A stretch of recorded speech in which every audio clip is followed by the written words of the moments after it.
नमस्कार दोस्तों, हमारी आज की कहानी का नाम है हकीकत। बहू जरा 2 कप चाय बना दे, इलायची वाली, अदरक मत डालना। कामिनी जी अदरक वाली चाय नहीं पीती। और जरा गर्मा गर्म नाश्ता भी बना लेना। सौम्या को आज ऑफिस से जल्दी आया देखकर आभा जी ने फरमान सुनाया। आभा जी अपनी सहेली कामिनी जी के साथ बाहर लान में बैठी थी। सौम्या एक बैंक मैनेजर है जो सुबह 8 बजे ऑफिस के लिए निकल जाती है और शाम को 6 बजे घर वापस आती है।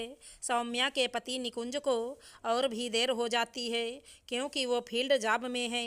उसे घर वापस आने में रात के 9 से 10 बज जाते हैं। दोनों की शादी को 2 साल हो गए हैं, लेकिन सौम्या आज भी अपनी सास आभा जी के साथ सामंजस्य नहीं बैठा पाई है। इसलिए वे अपने फैमिली प्लानिंग भी नहीं कर पा रहे हैं।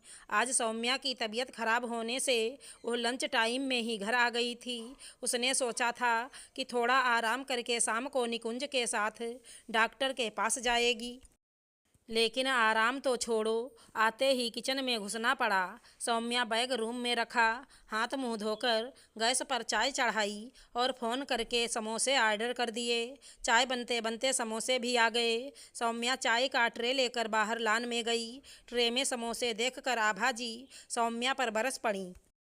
यह क्या, बाहर से समोसे मंगा लिए और ठंडे भी हैं। तुझे कुछ समझ में आता भी है कि कुछ घर में ही बना लेती। आजकल की बहुओं को तो काम चोरी की आदत सी हो गई है।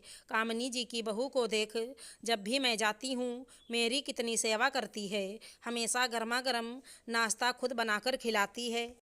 और तू है कि यह बाजार से नाश्ता मंगवा लिए।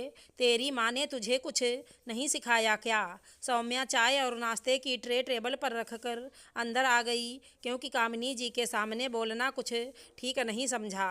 सौम्या चाय का कप लेकर अपने रूम में आ गई कि चाय पीकर थोड़ा आराम कर लूँ। सिर दर्द और बदन दर्द से उसकी हालत ख़राब हो रही थी। उसने चाय के साथ ही एक टैबलेट ली और जैसे ही आंखें बंद की ही थी कि सौम्या सौम्या की आवाज़ उसके कान में सुनाई दी। जल्दी से वह रूम से बाहर आई। जी माँ, क्या हुआ? कब से आवाज़ लगा रही हूँ, सुनाई नहीं देता क्या? नहीं माँ, वो मेरे सिर में। अच्छा ये सब छोड़, आज रात के खाने में पनीर मसाला, भरवा भिंडी और बैंगन मटर पुलाव, आलू के पराठे और ठंड में तो खाने के बाद गाजर के हलवे की तो बात ही कुछ और है। तो मीठे में गाजर हलवा, और हाँ, ज़्यादा तीखा मत बनाना। निकुंज की बुआ की ननद यहीं पास में अपनी ननद के घर आई हैं, तो मैंने आज उन लोगों को सपरिवार खाने पर बुलाया है। वो तो आ ही नहीं रही थी। मैंने ही कहा, भाई हमें भी सेवा का मौका दीजिए। कहाँ आप लोग जल्दी आते हैं, उन्हें भी तो पता चले मेरे स्टैंडर्ड के बारे में।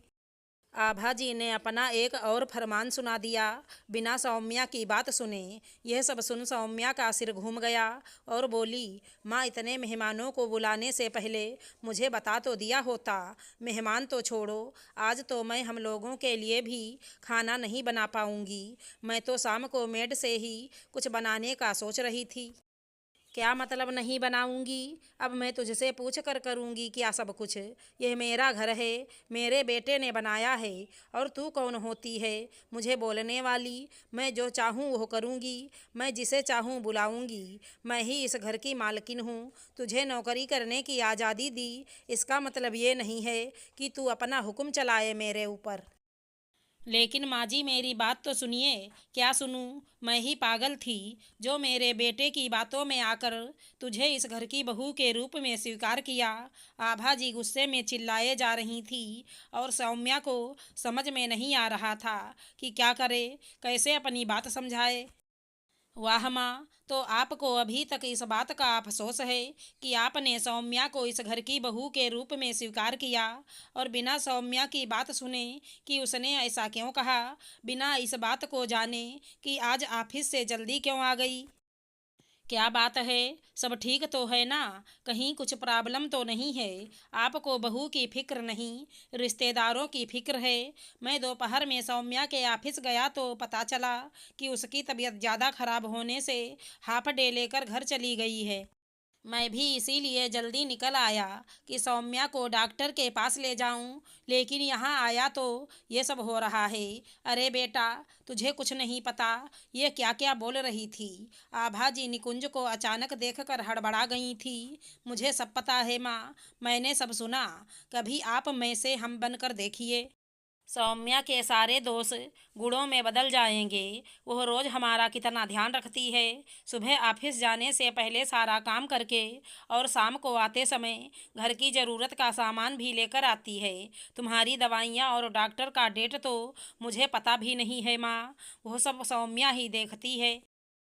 तो क्या हम उसकी तबीयत खराब होने पर भी उसका ध्यान नहीं रख सकते? और रही बात गेस्ट की, तो हम आपके सम्मान में कोई कमी नहीं होने देंगे। पराठे और पुलाव मेड से बनवा लेंगे और बाकी मैं बाहर से लेता आऊँगा। लेकिन अभी सौम्या को डॉक्टर को दिखाना ज़्यादा ज़रूरी है।